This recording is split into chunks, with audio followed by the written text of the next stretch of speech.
पहन मुखौटा धर्म का कलयुग में मचा रहे हैं शोर। यदि ईश्वर कण कण में है तो चिल्लाने पर क्यों है इतना जोर। नमस्कार दोस्तों, इस ब्लॉग में आप सभी का स्वागत है। इसमें जानेंगे हम कलयुग के बारे में और इसकी शुरुआत कैसे हुई थी इसके बारे में। अगर अभी तक आपने मेरा चैनल सब्सक्राइब नहीं किया है तो प्लीज़ इसे सब्सक्राइब और लाइक कर दीजिए। तो चलिए हम जानते हैं कलयुग के बारे में। कहते हैं कि श्री कृष्ण जी के पृथ्वी लोक से विदा लेते ही कलयुग का प्रथम चरण शुरू हो गया था। विद्वानों के अनुसार ये कलयुग का प्रथम चरण है। महाभारत युद्ध कलयुग का आरंभ माना जाता है, जहाँ युद्ध के दौरान हुआ नृशंस यानी हत्या और मारकाट व अधर्मपूर्ण युद्ध के कारण आरंभ हुआ था कलयुग। महान गणितज्ञ आर्यभट्ट ने अपनी पुस्तक में इसका उल्लेख करते हुए कहा है कि जब वो 23 वर्ष के थे तो कलयुग का 3600 यानी 36,000 वर्ष चल रहा था। 3600 वर्ष चल रहा था।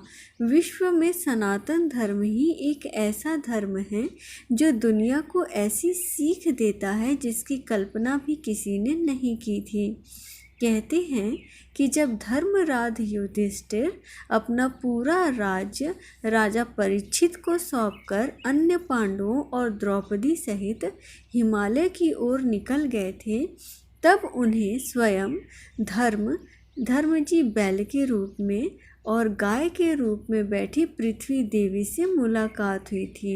वे सरस्वती नदी के किनारे उन्हें मिले थे। गाय रूपी पृथ्वी की आंखों से आंसू बह रहे थे। तब धर्म रूपी बैल ने उनसे पूछा कि उनकी परेशानी का क्या कारण है। फिर स्वयं ही धर्म रूपी बैल ने उनसे कहा कि मेरा बस एक ही पैर है। ये देखकर तुम घबरा तो नहीं गई हो, या फिर तुम इस बात से तो नहीं दुखी हो कि अब तुम्हारे ऊपर बुरी ताकतों का शासन होगा। पृथ्वी रूपी गाय ने कहा कि हाँ, ये सत्य है। जैसे जैसे दिन निकलते जाएंगे पृथ्वी पर पापियों की संख्या भी बढ़ती जाएगी। श्री कृष्ण जी के चरण कमल मुझ पर पड़ते थे, जिसकी वजह से मैं खुद को सौभाग्यशाली समझती थी। इनकी बातें सुनकर असुर रूपी कलयुग वहां आया और इन्हें मारने लगा। वहीं से राजा परीक्षित गुजर रहे थे और जब उन्होंने अपनी आंखों से यह दृश्य देखा तो वो कलयुग पर बहुत ही क्रोधित हुए। राजा परीक्षित ने कलयुग से कहा कि तेरा अपराध क्षमा योग्य नहीं है, इसलिए तेरी मौत निश्चित है। कलयुग का असली चेहरा यही है, जहाँ भाई भाई का दुश्मन है, शासक मनचाहे ढंग से जनता पर राज करता है।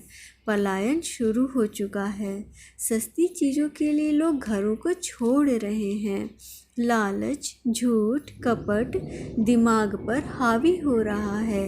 बिना पश्चाताप के हत्याएं हो रही हैं। संभोग जिंदगी की सबसे बड़ी ज़रूरत बन गई है। जल्दी कसम खाना और उसे तोड़ देना एक ट्रेंड बन गया है। मदिरा और नशीली चीज़ों की चपेट में लोग आ रहे हैं। ब्राह्मण ज्ञानी नहीं रहे, क्षत्रियों में साहस नहीं रहा। खुल चुका है नेत्र तीसरा शिव शंभु त्रिकाल का। इस कलयुग में वही बचेगा जो भक्त होगा महाकाल का। जय महाकाल।